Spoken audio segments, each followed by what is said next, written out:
Assalamualaikum warahmatullahi wabarakatuh. Konco-konco tani dimanapun Anda berada, kembali lagi di channel Konco Tani Garden. Nah, pada kali ini seperti biasa kita akan membahas lagi tentang dunia tanaman, baik itu tanaman hias, tanaman pertanian, dan tanaman-tanaman yang lain, yang mana tanaman-tanaman tersebut membutuhkan nutrisi untuk memenuhi kebutuhan hidupnya, untuk menyuburkan tanaman tersebut, baik itu bunga, buah, ataupun batangnya. Nah, pada kali ini kita akan ngotak-atik lagi, kita akan membuat lagi cara racikan-racikan sederhana yang mampu menyuburkan tanaman kita dengan modal kecil, ekonomis, praktis, dan mudah didapat bahan-bahan tersebut. Bahkan dari bahan-bahan yang sering kita buang, sering kita menterlantarkan bahan-bahan tersebut, kita ubah, kita buat agar bisa dimanfaatkan untuk menyuburkan tanaman kita. Nah, konco-konco semua, langsung saja kita siapkan ember atau wadah sejenisnya untuk menampung bahan-bahan nantinya, sehingga kita menghasilkan racikan super. Nah, kita ambil ini, kebetulan ada sisa susu kental manis. Nah, ini sisa-sisa, biasanya kalau sisa sedikit kita buang, nah kita ambil. Nah, ini sekitar 1 sendok makan, di mana susu kental manis ini cukup bagus untuk tanaman kita karena mengandung banyak nutrisi. Nah, ini dan bermanfaat diantaranya sebagai disinfektan, mencegah penularan banyak penyakit tanaman seperti virus mosaik. Yang kedua, sebagai fungisida, dapat melawan jamur termasuk embung tepung. Nah, kita ambil 1 sendok makan. Yang ketiga itu menangani merangi atau menghilangkan bintik hitam pada tanaman, meningkatkan kesehatan tanaman. Sebagai pupuk tanaman ini karena terdapat kalsium di dalam susu. Nah, selanjutnya kita gunakan air cucian beras. Nah, ini kita sering memakainya. Kita gunakan 1 liter, yang mana air cucian beras mengandung nitrogen 0,15%, fosfor atau P16,306%, kalium 0,02%, kalsium 2,94%, magnesium 14,25%, sulfur 0,027%, besi 0,0427%, vitamin B 0,043%. Ini cukup kompleks, cukup lengkap untuk menyuburkan atau memenuhi nutrisi dari tanaman-tanaman kita. Sumber Laboratorium Tanah Umum dan Analisis Bahan Pangan UGM tahun 2011. Jadi tadi ada 2 bahan. Nah, ini yang ketiga, kita gunakan penguat rasa atau micin, biasa kita menyebutnya. Nah, ini kita gunakan 2 sendok makan atau sekitar sekitar 12 gram. Jadi kalau diukur sekitar 12 gram, kita masukkan lalu kita aduk-aduk.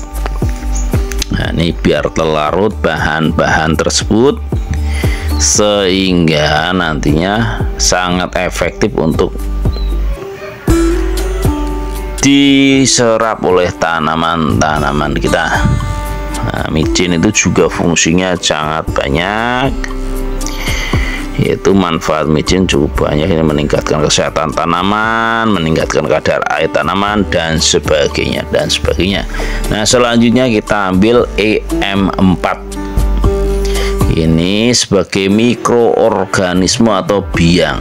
Jika tidak ada EM4 bisa diganti dengan tape sebanyak 1 potong, atau bisa diganti dengan Yakult sebanyak 1 botol atau 65 ml. Lalu diaduk-aduk agar tercampur bahan-bahan tersebut. Nah, konco tani semua, jangan lupa untuk mendukung channel ini dengan cara like, komen, dan subscribe, dan berkomentarlah secara positif. Nah, selanjutnya kita gunakan bahan yang selanjutnya, yaitu gula merah. Jika tidak ada gula merah, gunakan gula pasir sebanyak 1 sendok. Untuk gula merah sekitar ukuran 2 x 2 cm. Lalu kita haluskan ini agar mudah larut ke dalam bahan-bahan tersebut, agar nanti bisa cepat larut. Ditumbuk-tumbuk, bisa dipotong-potong juga bisa. Ini berfungsi untuk membangunkan mikroorganisme, jadi untuk makanan mikroorganisme yang lama tidur lalu kita bangunkan dengan gula merah ini.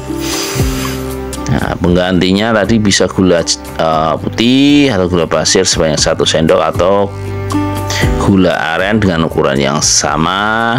Terus bisa menggunakan molase atau tetes tebu sebanyak 1 sendok makan. Lalu kita aduk-aduk.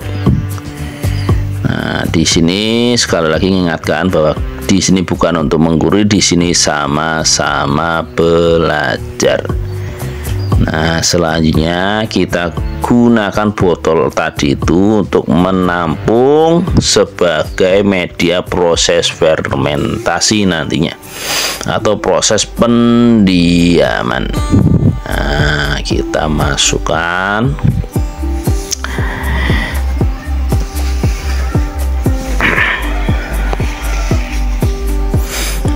Kita masukkan semua. Setelah tercampur semua bahan-bahan tersebut, nah, ini kita tutup dan beri ruang. Jadi diberi ruang, jangan diisi penuh ya konco-konco semua. Nah, itu cukup mudah, praktis, murah. Kalau kita beli biasanya cuma micin-micin aja, di dapur ada, tinggal ngambil 2 sendok makan, jadi gratis.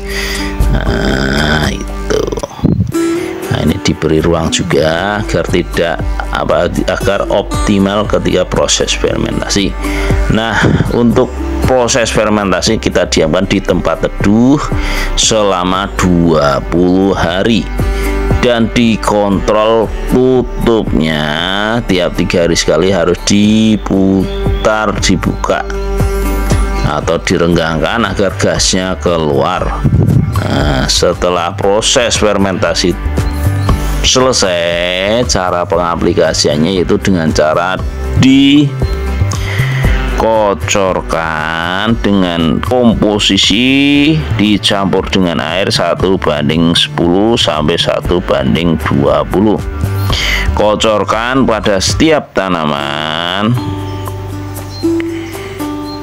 yaitu 100 cc atau sampai 150 cc untuk tanaman kecil seperti cabai, terong, tomat atau bonsai.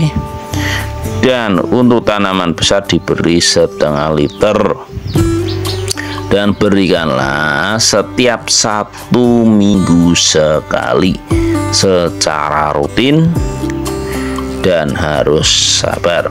Nah, demikianlah konco-konco tani semua, pembahasan kali ini cara menyuburkan tanaman dengan bahan-bahan praktis, bahan-bahan murah, sehingga tanaman kita itu subur, hijau royo-royo dan berbunga dan berbuah lebat, dan terhindar dari rontok bunga dan buah.